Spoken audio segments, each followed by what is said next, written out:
بسم الله الرحمن الرحيم.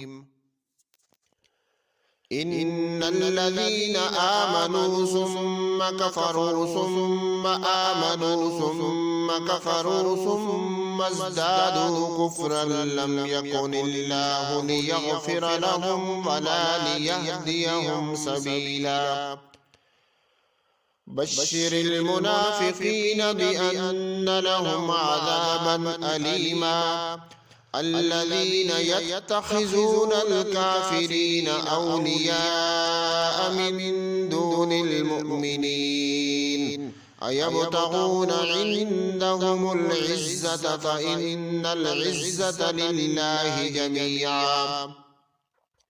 وقد نزل عليكم في الكتاب أن إذا سمعتم آيات الله يكفر بها ويستهزأ بها فلا تقعدوا معهم حتى يخوضوا في حديث غيره إنكم إذا مثلهم إن الله جامع المنافقين والكافرين في جهنم جميعا.